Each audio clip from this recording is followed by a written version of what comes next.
En gros, dès que ça se passe mal, ça va être à nous de jouer, mais si ça se passe bien, a priori, on n'est pas extrêmement impliqué dans la conduite du vol. C'est comme ça. C'était pas ce que moi j'aurais préféré faire, mais nous, Je c'est la baisse la décision qui a tête. été prise par la NASA.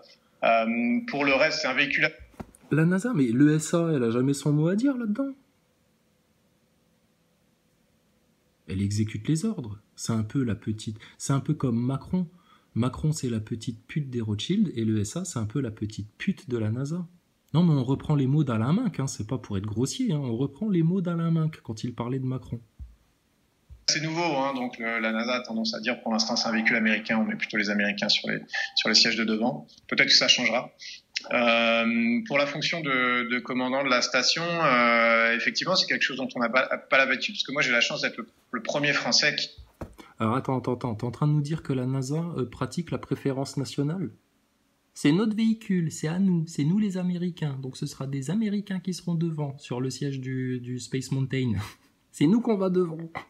Toi, Thomas Pesquet, t'es français, toi, t'iras à l'arrière avec le japonais. Oh, tout le monde est Hong Kong foufou. Tu te rends compte?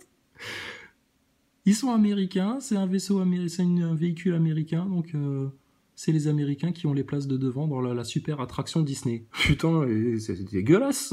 Il est commandant quand même, notre Pesquet, là. Et oh. T'as pas un syndicat d'astronautes, un truc un peu pour te rebeller? Parce que, dis donc, y a de l'injustice, là. La préférence nationale dans le spatial, maintenant, tu sais. Qui soit aux commandes, enfin en charge d'un véhicule spatial, c'est pas arrivé avant, donc ça c'est grâce à l'histoire, à la place de la France et de l'Europe dans les vols habités, tant mieux pour moi. Mais je pense que c'est une reconnaissance pour tout le monde, pas seulement pour moi. Parce que ça veut dire, en fait, c'est comme un bateau, en fait. Il y a un seul maître à Ça, on a bord déjà vu. Hein. après Dieu. Évidemment, il y a beaucoup de choses qui se décident au centre de contrôle. Hein. Tout ça, c'est coordonné. Les gens qui travaillent au sol prennent évidemment beaucoup de décisions à l'avance. Mais il y a quand même, s'il y a une voix dans l'équipage qui compte, c'est celle du commandant. C'est-à-dire, on va dans une situation nominale essayer d'arranger le travail de tous les jours. On parle beaucoup. Dans une situation nominale. De nouveau. Nominale à toutes les sauces. Et je te dis, et la dernière fois qu'il y est allé, c'était pareil. Pendant la phase de propulsion nominale, il te dit nominal à toutes les sauces. T'es trop fort, Pesquet. C'est celle du commandant, c'est-à-dire on va dans une situation nominale essayer d'arranger le travail de tous les jours. On parle beaucoup en fait avec le centre de contrôle, avec le mission director, le flight director. Et puis on essaie de faire passer les priorités de l'équipage aussi auprès du centre de contrôle. Et puis quand ça... Et puis quand on sait plus quoi dire, on baisse la tête, on regarde par terre parce qu'on est très mal à l'aise de devoir mentir devant tout des peuples entiers sur toute la Terre. Et donc on parle beaucoup avec le centre de contrôle. Bah ouais, tu m'étonnes. Vous parlez surtout beaucoup en interview, hein. Et puis des fois sans décalage. Aïe aïe aïe. Et puis la minute d'après, là, vous jouez le décalage alors qu'on entend... on comprend que vous entendez parfaitement en direct les questions de vos intervieweurs. Bah oui, parce qu'on voit vos réactions sur vos visages. Vous êtes vraiment pas des flèches, les astronautes. Hein. Quand vous montez une arnaque, faites-le bien. C'est comme Macron quand il monte une arnaque à la picouse et puis au Covid et une propagande de masse telle de la fraude de science, là. Bah il faut le faire bien, putain. C'est pas assez rigoureux. Vous êtes trop cru au sommet du monde que ça allait passer, que personne n'allait s'en apercevoir. Bah ouais, mais manque de peau, mon gars, t'as beau te pointer avec des t-shirts avec écrit ESA, Alpha, Super Espace, Thomas Pesquet, commandant de mon cul, ça passe pas, c'est mort. Pas mal. Et puis on essaie de faire passer les priorités de l'équipage aussi auprès du centre de contrôle. Et puis quand ça va mal, et quand il faut réagir vite, eh ben c'est le commandant qui décide, en fait, qui assigne un petit peu les tâches. Par exemple, si on devait faire face à... Alors c'est le commandant qui décide, mais le commandant, il a pas le droit de s'asseoir devant. La nanère, c'est nous la NASA, c'est nous les Américains qu'on est les chefs, et pas vous. Le SA, c'est de la merde. C'est drôle. Alors les besoins de tes collègues, alors, écoute, c'est tout simple. Parce que vous avez vous avez des saxophones, des guitares, des déguisements de singes pour Halloween, des déguisements de vendredi 13 pour Halloween, vous avez des boîtes de conserve préparées par Thierry Marx, vous avez le plafond de votre salle de cuisine là qui est tout jauni parce que Steve Swanson nous expliquait qu'il ouvrait les paquets de chips trop fort et qu'à force, au fur et à mesure des années, ça avait fini par jaunir. Quelle histoire. Vous avez tout ce qu'il faut, sauf des chiottes fonctionnelles. C'est quand même dingue, ça. un départ de feu, un incendie, une dépressurisation, toutes les procédures d'urgence, elles sont menées un peu à la main ou au rythme du commandant de la station. Évidemment, tout le monde est compétent, il n'y a pas besoin de dire aux gens quoi faire dans un équipage d'astronautes, mais il y a quand même cette dernière couche, on va dire, de prise de décision qui revient au commandant de la station. C'est ça le rôle qu'on attend du commandant et qu'on attendra de moi à la fin de la mission. Bon, il regarde par terre, il regarde ailleurs, il est pas à l'aise du tout, il est un peu mal à l'aise, un peu.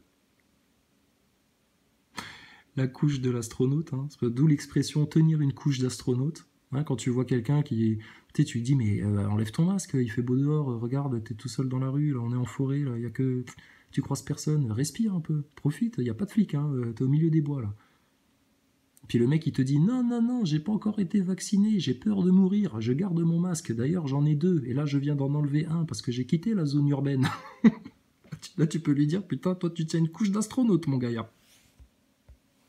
Merci Thomas. Avec plaisir.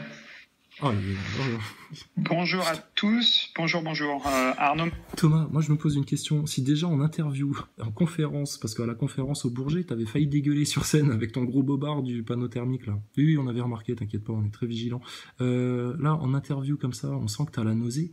Qu'est-ce que ça va être quand tu vas être dans la fusée? Qu'est-ce que ça va être quand tu seras suspendu à tes câbles en interview en direct devant tout le monde? T'as pas peur de te faire cramer là, cette année là? Fais pas une boulette, Essaye pas de nous faire une pirouette pour rattraper ta pirouette ratée de la fois où t'étais avec Peggy et l'autre Amerloc là, et que t'avais un bonnet de Noël sur la tête, puis que t'as fait comme ça en te rapprochant de la caméra.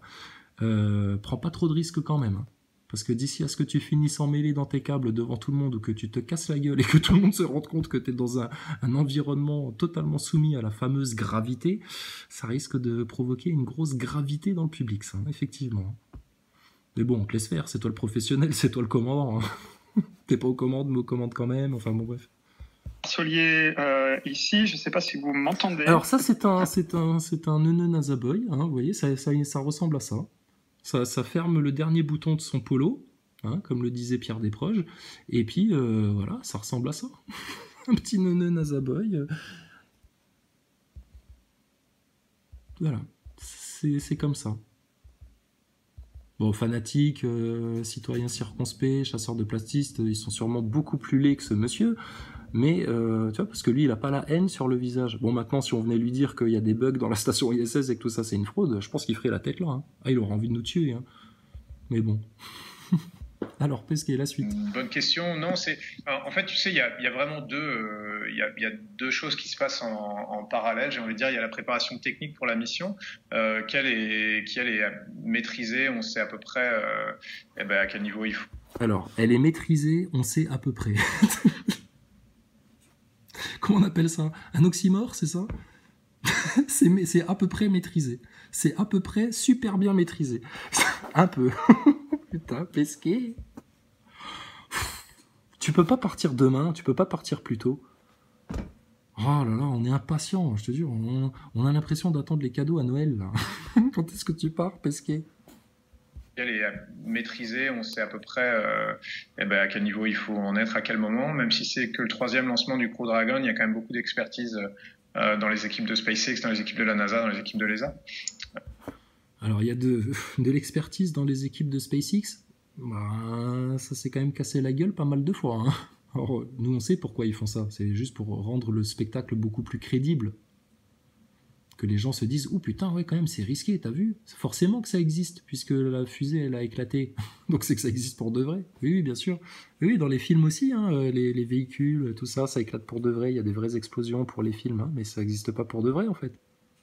Mais bon, les Nazaboy conditionnés, qui sont au spectacle, conditionnés par Hollywood, et puis qui comprennent rien, qui savent même plus faire la différence entre le réel et la fiction, entre des fake news et la vérité.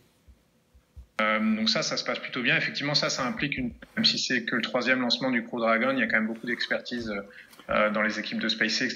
Alors, et puis dans les équipes de SpaceX, c'est comme dans les équipes de Tesla, parce que sa Tesla de série envoyée dans l'espace qui, des mois après, n'a pas une rayure sur la peinture, n'a pas rien qui a fondu au soleil, les pneus intacts, pas de problème. Tu vois, pourquoi vous vous emmerdez en station ISS? Pourquoi vous n'allez pas sur la Lune en Tesla? Elon Musk, il te met dans une Tesla, tu vois bien, le mannequin, il a pas bronché. On te met en combinaison spatiale. au volant d'une Tesla. Et puis on envoie la Tesla direction la Lune. Et puis bah écoute, pas de problème. Ils y sont bien allés en 1969 avec une mouche à merde en alu et en carton et une Game Boy comme ordinateur de bord. Putain, pesqué. Alors donc on maîtrise à peu près. Même si c'est que le 3e lancement du Crew Dragon, il y a quand même beaucoup Ah oui, d'expertise. et puis je vais bien finir par le dire. Donc Elon Musk, tu te rappelles son Cybertruck en présentation, conférence de presse, les vitres blindées? Vas-y Billy Graham, lance donc la boule de pétanque dans la fenêtre de mon super Cybertruck blindé. Explosé, Carglass répare, Carglass remplace. Thomas, commandant Thomas. Ça va être quoi les surprises? En plus, il nous dit qu'il y a des surprises. Alors nous, on va être encore plus impatients là. Dans les équipes de SpaceX, dans les équipes de la NASA, dans les équipes de l'ESA. Donc ça se passe plutôt bien. Effectivement, ça implique une période de quarantaine où il y a quand même pas mal d'activités, mais tu sais, c'est pas des choses extrêmement intenses. On répète en fait ce qu'on va faire, on fait des briefings. On répète. Qu'est-ce que tu répètes? Je croyais qu'il y allait y avoir... Vous répétez les surprises. Ah d'accord. Vous répétez votre rôle qui va être cette année un peu plus complexe. Si, c'est ce que tu as dit à Macron. Que tu allais avoir un rôle un peu plus complexe cette année, mais qui n'était pas encore bien défini. Mais tu es en répétition.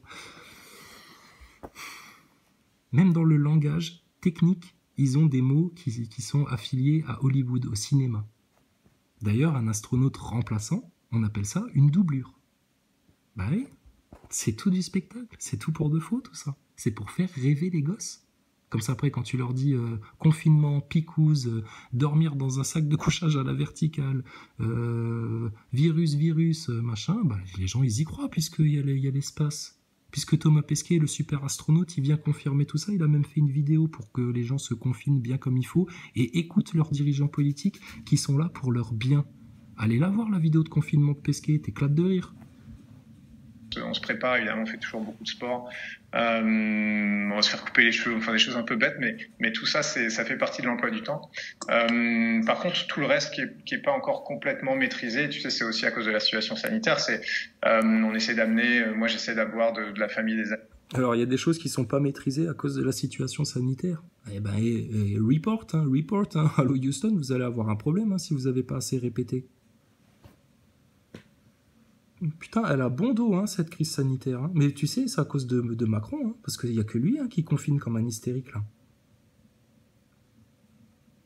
Parce qu'au final, le Covid, ça c'est les chiffres. Hein. Toi qui aimes la science, la rigueur, petit Nazaboy, 99,965% de taux de survie.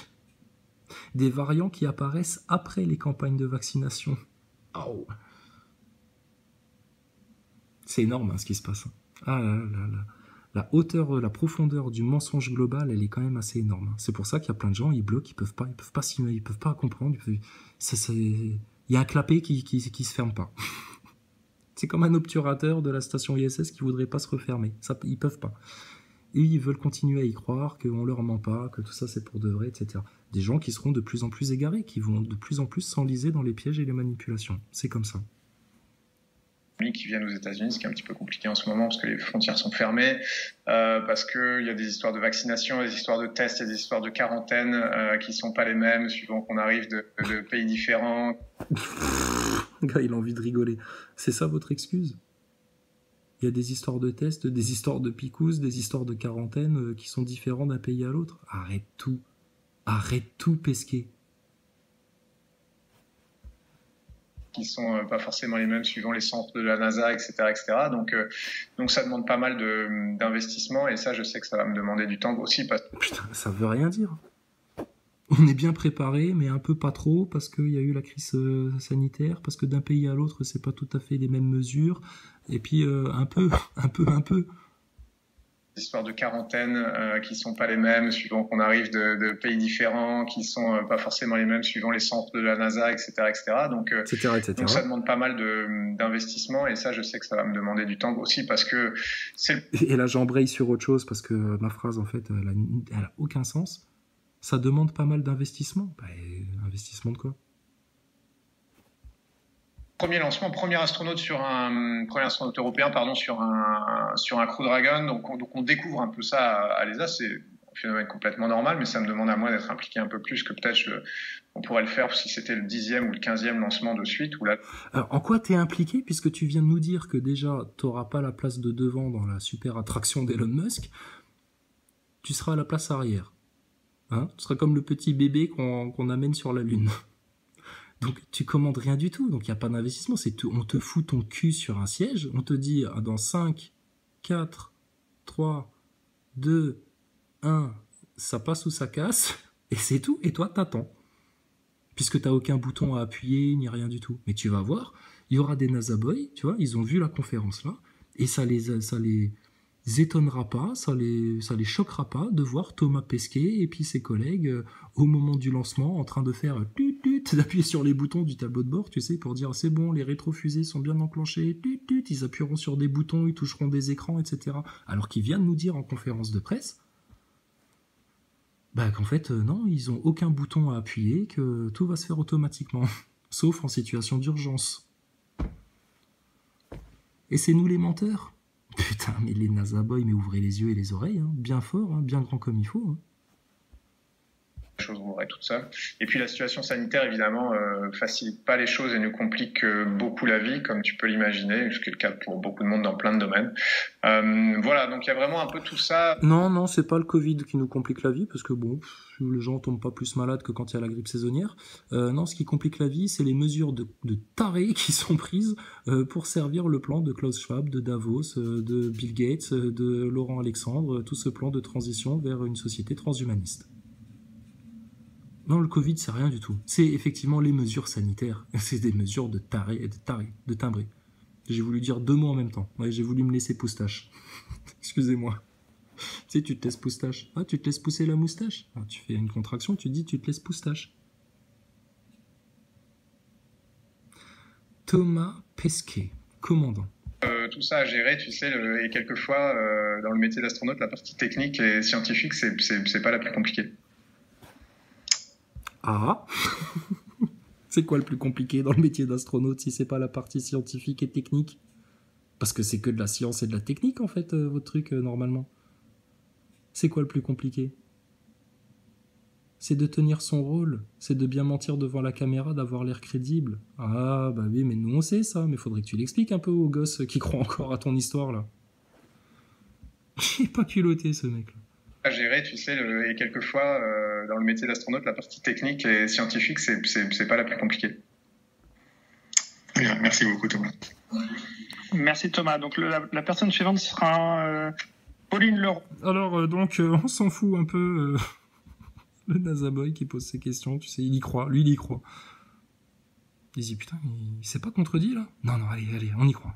Mais il nous avait pas dit que c'était hyper technique et scientifique la station spatiale, que c'était que de la science et de la technique, et là il nous dit que c'est pas le plus important. Non, allez. Mais il a pas la tête qui pèse là quand il est en apesanteur et puis qui nous fait sa pirouette? Non, allez, je veux pas avoir de doute. La vie d'un NASA Boy, c'est extrêmement dur. C'est pour un NASA Boy, il n'y a aucun complot, la télé dit la vérité, il faut prendre la picouse, ils vont dans l'espace, ils ont été sur la Lune, les banquiers sont là pour nous permettre de bien vivre et de profiter de la croissance économique. Le chômage, c'est pas de notre faute, c'est comme ça, c'est une fatalité. Les virus, ils sortent de nulle part, du trou du cul d'un pangolin. On ne fabrique pas de virus en laboratoire, ça n'existe pas. Et Werner von Braun n'a jamais été fondateur de la NASA et n'a jamais été ami avec un franc-maçon de haut degré, de 33e degré, qui s'appelait Walt Disney. Non, tout ça n'existe pas dans la tête d'un NASA Boy. Il a juste envie de croire à ses illusions, comme un petit enfant, comme un grand mec immature. Mais pour l'instant, il y a 4 sorties extravéhiculaires qui sont. Mais pour l'instant, il y a 4 sorties extravéhiculaires qui sont prévues pendant la mission. Donc, tu sais, ça dépend du matériel qu'on va nous amener, ça dépend des lancements qui vont se passer d'ici à ce que nous on lance et d'ici à ce que les équipements arrivent à bord. Attends. Genre, c'est pas planifié, tel jour, telle heure, on va vous envoyer des nouveaux panneaux thermiques et cette fois, essayez de pas les paumer, pas qu'on soit encore obligé de les remplacer de manière correcte par des sacs de rangement. Elle est où la photo de ce sac de rangement attaché de manière correcte pour remplacer un panneau thermique? Parce que ça, vous auriez dû le prendre en photo obligatoirement pour que le centre de contrôle puisse vérifier que c'était justement correctement attaché. Ça n'existe pas, nulle part. Donc t'as raconté un gros bobard la fois là, la conférence du Bourget Pesquet. Bouge pas de là, t'évades pas, hein, file pas en fusée pendant qu'on a le dos tourné, on revient.